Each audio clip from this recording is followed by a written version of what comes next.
नमस्कार, मैं रवीश कुमार। घोषणा इजराइल की थी, लेकिन धमाका हमास ने किया।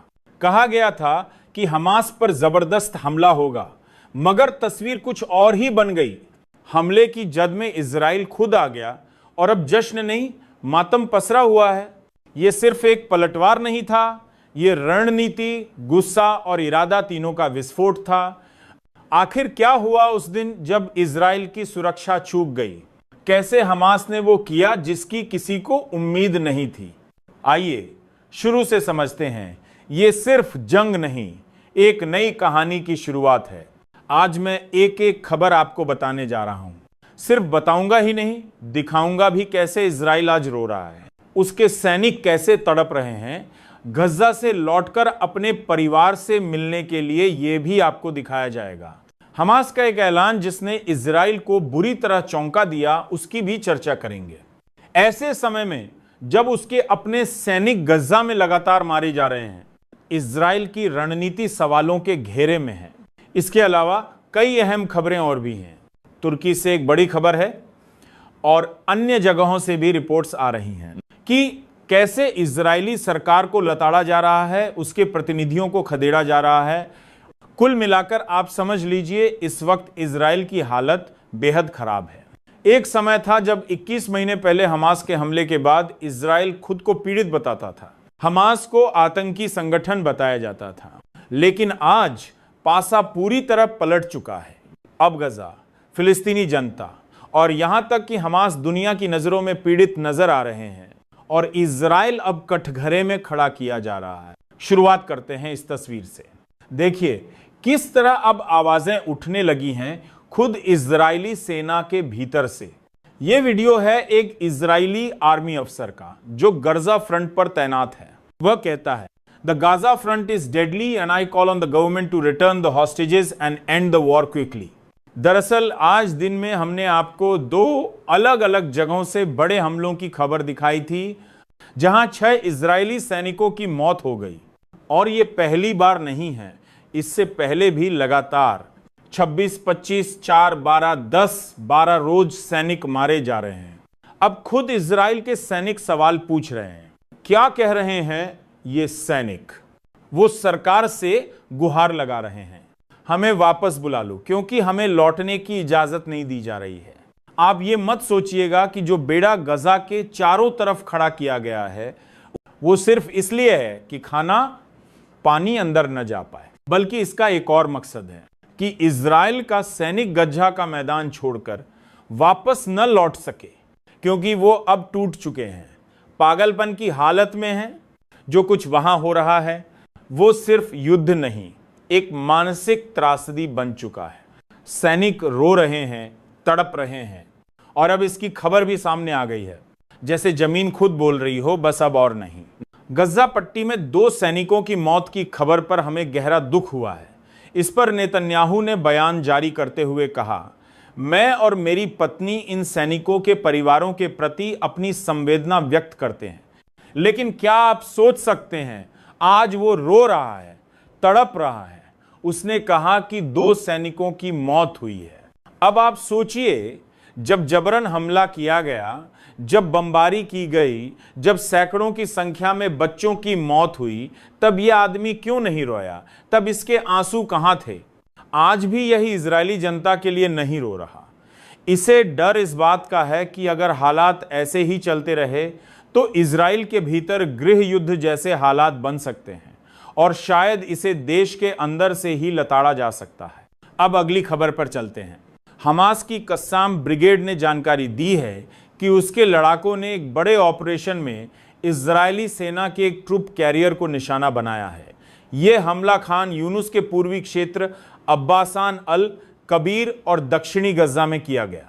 हमास ने इस हमले की पुष्टि की है और दावा किया है कि इसमें उन्होंने हाईली एक्सप्लोसिव ग्राउंड डिवाइसेस यानी अत्यधिक विस्फोटक जमीनी उपकरणों का इस्तेमाल किया। इसके अलावा एक और अहम खबर नेतन्याहू की तरफ से आ रही है। गजा पट्टी से अगवा किए गए इजरायली नागरिकों की रिहाई को लेकर बातचीत जारी है।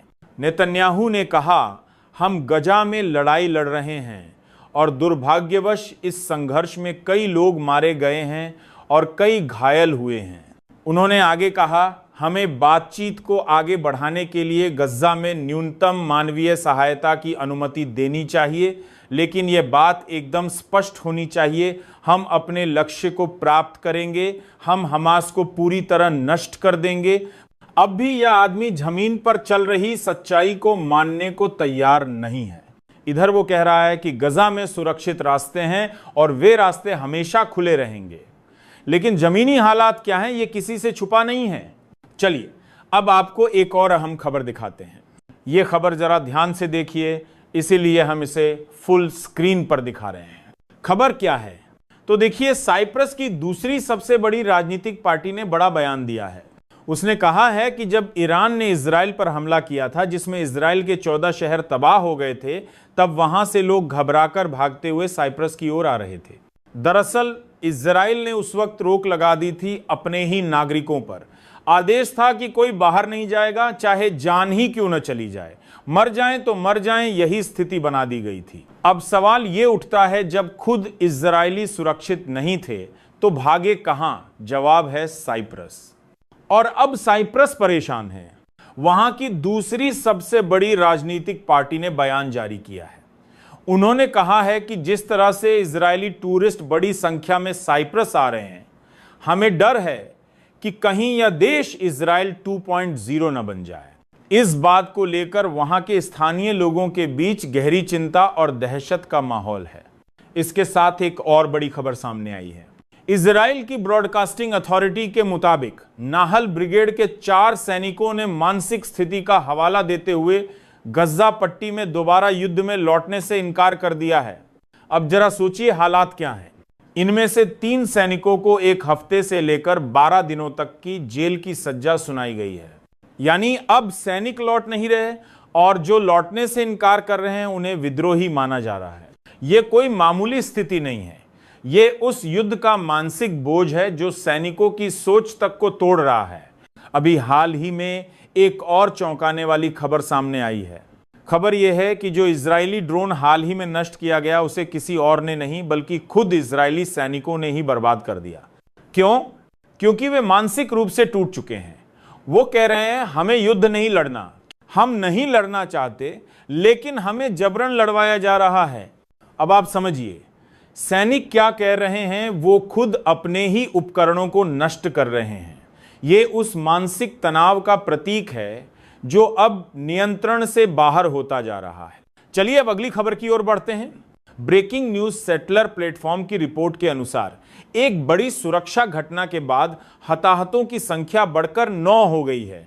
इजरायली सेटलर्स ने दावा किया है कि इस सुरक्षा घटना में कई लोग घायल हुए हैं, जिनमें से एक की हालत गंभीर बताई जा रही है, जबकि एक सैनिक की मौत हो गई है। अन्य सेटलर्स ने भी अलग अलग आंकड़े और विवरण साझा किए हैं।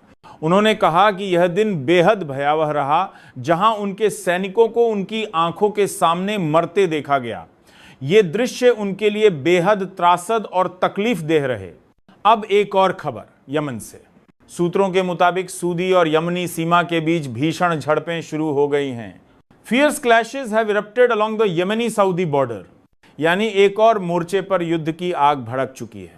यमन और सऊदी अरब की सीमा पर भीषण झड़पें शुरू हो चुकी हैं। इन झड़पों में सऊदी आर्टिलरी शेलिंग और गोलाबारी शामिल है, जो जवाबी कार्रवाई में की जा रही है। वहीं यमनी पक्ष का कहना है कि उन्होंने एक सटीक और लक्षित ऑपरेशन को अंजाम दिया है, जो दुश्मन की सैन्य पोजीशन के खिलाफ था। अब सवाल है, ये सब क्यों हो रहा है? कुछ दिन पहले ही यमन की तरफ से बयान आया था कि वे 17 लाख लड़ाकों को युद्ध के लिए तैयार कर चुके हैं। उस वक्त उन्होंने अरब देशों से अपील की थी कि वे अपने बॉर्डर खोलें ताकि यमन के ये फौजी सुरक्षित रूप से गज्जा की तरफ भेजे जा सके। लेकिन जब ये नहीं हुआ तो टकराव बढ़ा। अब यमन का टेम्परामेंट साफ दिख रहा है। उनका संदेश है, बिना झड़प के अब बात नहीं बनेगी। अब आइए अगली खबर की ओर बढ़ते हैं। हॉलीवुड अभिनेत्री और मानवाधिकार कार्यकर्ता एंजेलिना जोली ने एक साहसिक बयान दिया है। उन्होंने कहा है, इजराइल खुलेआम गज्जा में जनसंहार कर रहा है। मैं दुनिया के नेताओं से शर्मिंदा हूं। यह एक बड़ा दावा है और दुनिया भर में इस बयान की गूंज सुनाई दे रही है। अब जरा तुर्की की तस्वीर देखिए। तुर्की से जो दृश्य सामने आए हैं वो बेहद चिंताजनक हैं। जंगलों में भीषण आग लगी है और ये आग अब शहर की ओर बढ़ रही है। आग पर काबू पाने की कोशिशें जारी हैं, लेकिन अब तक आग थमने का नाम नहीं ले रही। हर बीते घंटे के साथ यह और विकराल होती जा रही है। अब एक और खबर नेतन्याहू को लेकर ब्रिटिश अखबार द टेलीग्राफ में एक रिपोर्ट छपी है, जिसमें कहा गया है नेतन्याहू अब सत्ता में बने रहने के लिए इस पूरे संघर्ष को आगे बढ़ा रहे हैं। यानी सवाल यह उठ रहा है, क्या यह युद्ध नेतन्याहू की सत्ता बचाने की साजिश है?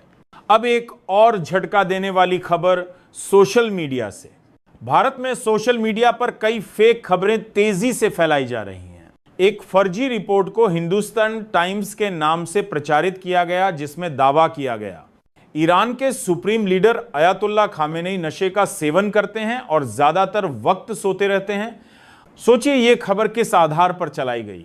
दरअसल ये फर्जी ट्वीट उस अकाउंट से किया गया जो पिछले ही महीने बना था और उसे HT ट्वीट्स नाम दिया गया, ताकि लोग सोचें ये हिंदुस्तान टाइम्स का आधिकारिक अकाउंट है।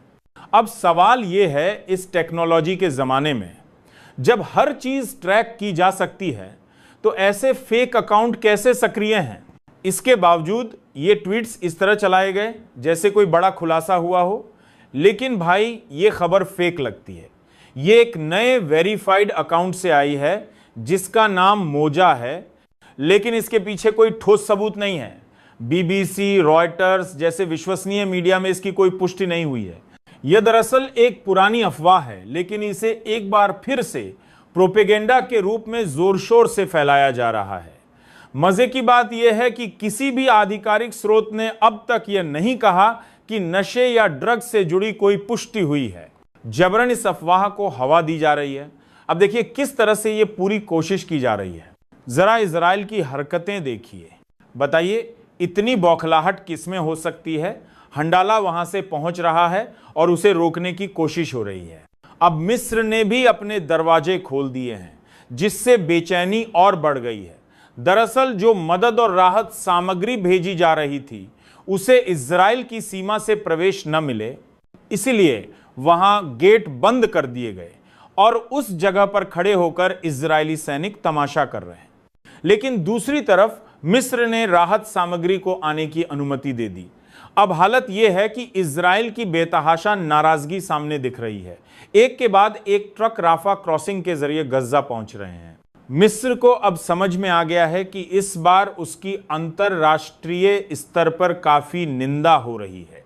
जगह जगह मिस्र के दूतावासों के बाहर प्रदर्शन हो रहे हैं, चाहे लंदन हो या पेरिस।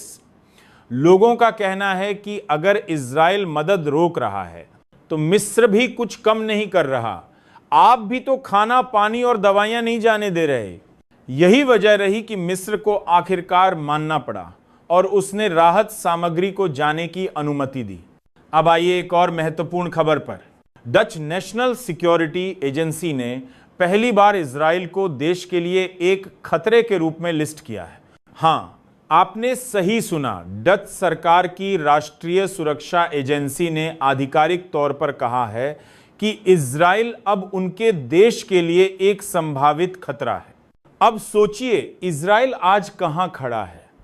अंतरराष्ट्रीय स्तर पर उसका चेहरा किस तरह से उजागर हो रहा है। इजराइल से लेकर गजा, कंबोडिया से लेकर थाईलैंड और भारत पाकिस्तान को भी कोई छोड़ नहीं रहा।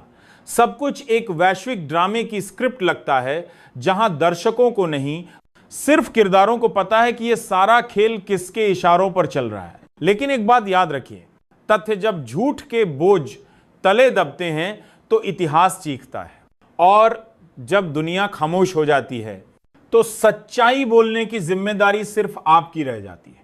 मैं रवीश कुमार था, आप देख रहे थे वो जो दुनिया नहीं दिखाना चाहती, और सुन रहे थे वो जो आपको सुनाया नहीं जाता। जुड़े रहिए, सोचते रहिए और सबसे जरूरी सवाल पूछते रहिए। धन्यवाद।